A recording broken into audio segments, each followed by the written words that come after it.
OLA, কেমন আছেন সবাই? আশা করি সবাই অনেক ভালো আছেন। ভাবলাম ডেইলি ব্লগ আপনাদের সাথে শেয়ার করি। সকাল সকাল উঠে চলে যাচ্ছি বাজার করতে।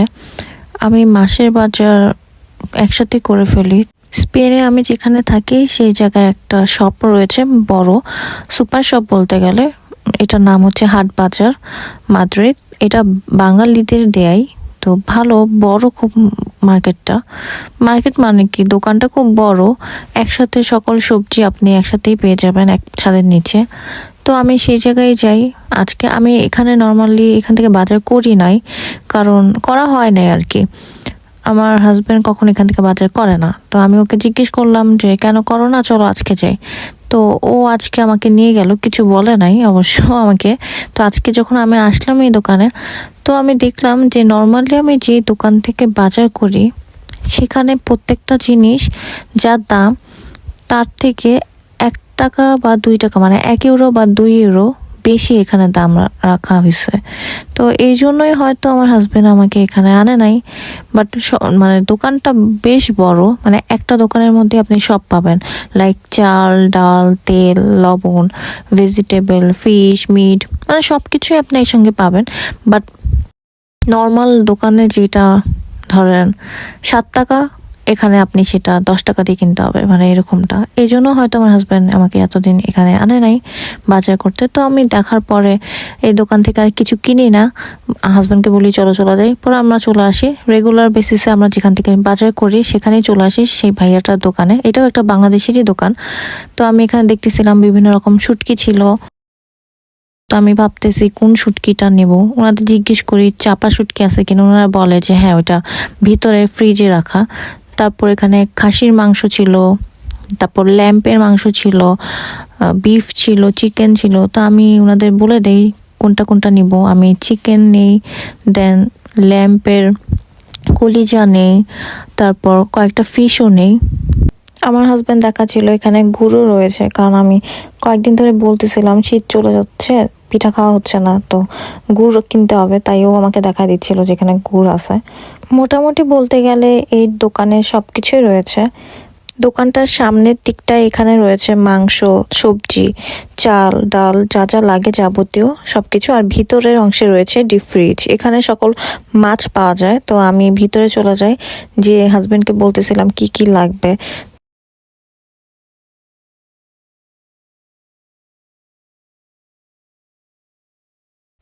আমরা দেখে দেখে ছোট চিংড়ি মাছগুলো কিনি, তারপর একটা বোয়াল মাছ কিনি, একটা পাঙ্গাস মাছ কিনি, আর 2টা আর মাছ কিনি।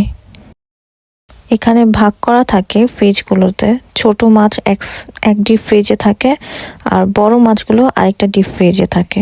এইভাবেই ভাগ করা থাকে প্রত্যেকটা মাছ প্রত্যেকটা ফ্রিজের মধ্যে। বাঙালিদের দোকানে সাধারণত ফ্রোজেন করা সকল বাংলাদেশি মাছ পাওয়া যায়, দেশীয় মাছ যেটা সেটা।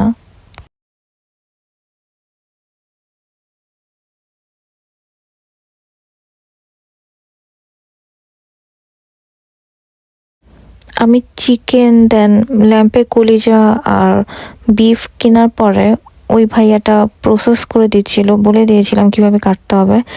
আর মাছগুলো দিয়েছিলাম এই ভাইয়াটার কাছে, উনি ওনার মেশিন রেডি করতেছিল আমার মাছগুলো কাটার জন্য।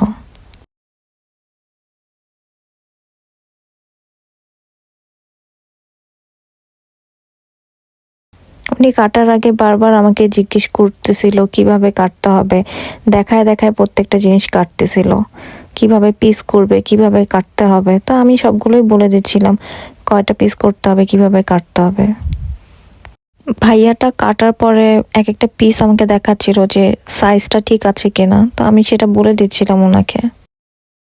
একটা কাটা শেষ হয়ে গেছে বোয়াল মাছ, তো উনি আলাদা আলাদা পলিতে ভরে দিচ্ছিল, আমি তাকে বলে দিয়েছিলাম, তো উনি সেভাবেই ভরে দিচ্ছিল। আমি যখন বাংলাদেশে ছিলাম মাঝে মাঝে বাজারে গেলে বাবার সাথে, তখন দেখতাম যে মাছ কাটার জন্য আলাদা লোক থাকে, তারা শুধু মাছই কাটে। মানে 10 টাকা 20 টাকা দিলে তারা মাছ কেটে দেয় সুন্দর মতো বটি দিয়ে। কিন্তু বিদেশের মাটিতে তো আর ওইভাবে মাছ কাটার জন্য আলাদা লোক থাকে না।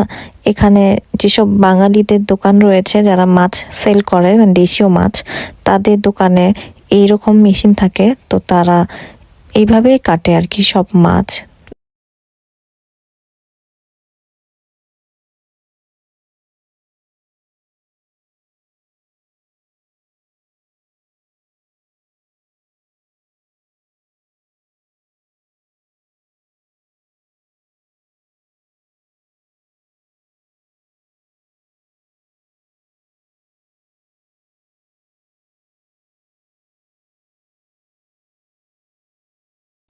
আপনি যে মাছটি নিবেন, যেভাবে কাটবেন, ঠিক জাস্ট সাইজটা বলে দিলে তারা সেভাবেই শেপ করে কেটে দেবে আপনাকে, যেমনটা আমাকে কেটে দিচ্ছে আর কি।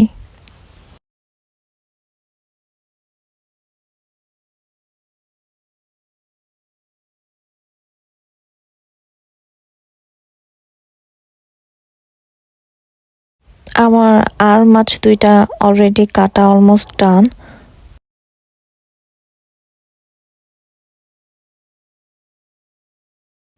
এখন জাস্ট পাঙ্গাস মাছটা কাটা বাকি। এটা কাটা হলেই আমার মাছ কাটা অলমোস্ট শেষ হয়ে যাবে সবগুলোই। অনেকেই আছে পাঙ্গাস মাছের নাম শুনলেই কেমন যেন করে, পাঙ্গাস মাছ পছন্দ করে না, বাট আমার কাছে কিন্তু পাঙ্গাস মাছটা মানে মজাই লাগে।